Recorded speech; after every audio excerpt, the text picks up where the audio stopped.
Hi, this is Yvonne McNary, and we're going to be talking about kids' safety in swimming.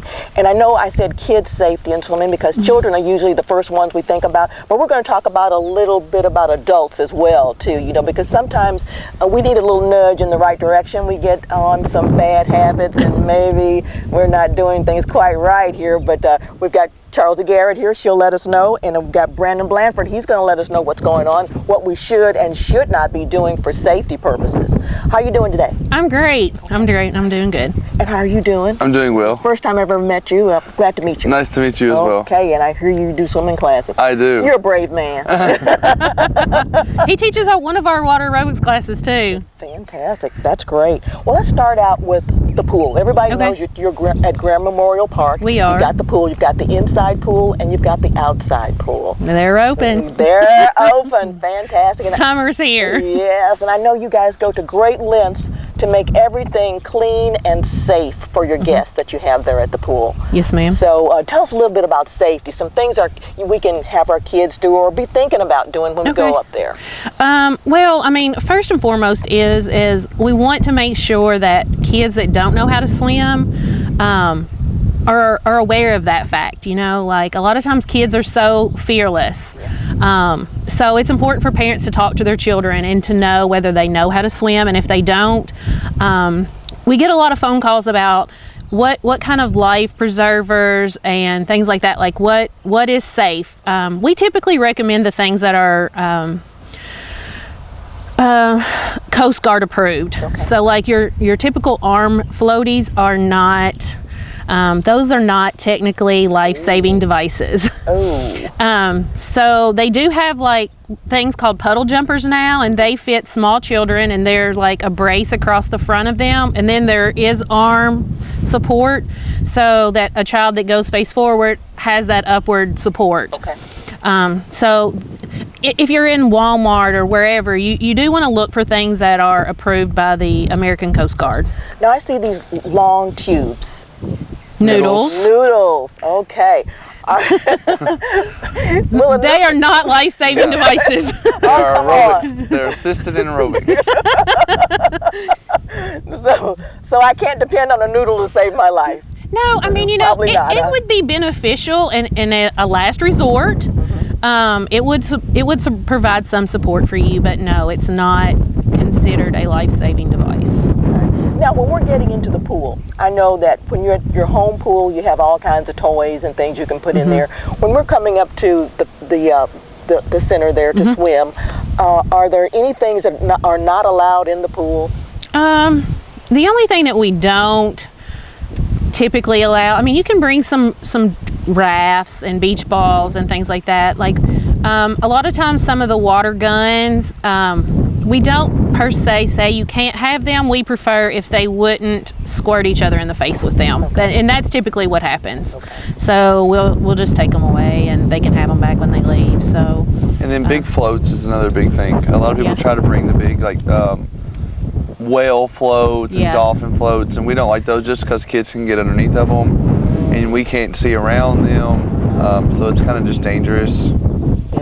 Okay, and I know you teach the swimming classes. I teach, I along with a bunch of other people teach swimming lessons. Okay, now would you advise, of course you'd advise swimming lessons for every child, right? Yes, most people usually offer them around the age 5, just because the kids, we like them to be big enough to be able to hold themselves up in the water. But yeah, you can call the pool, and there's about 4 or 5 people that give swimming lessons. Okay. Can you give us a telephone number up there?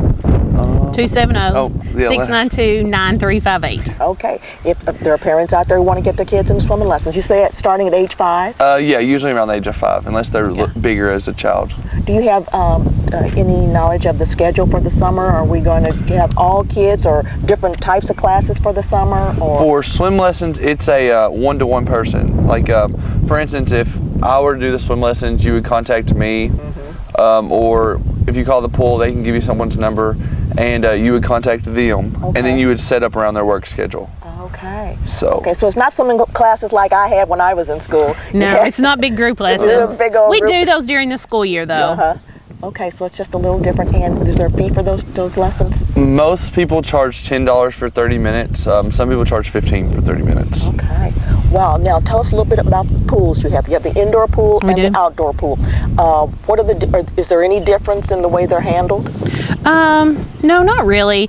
We have the attraction slide, so a lot of people like to use that. They can use flotation devices to go there, and then, you know, we just want to make sure that everybody is safe though. So anytime that, you know, you have your children at the baby pool, you want to accompany your child to the baby pool.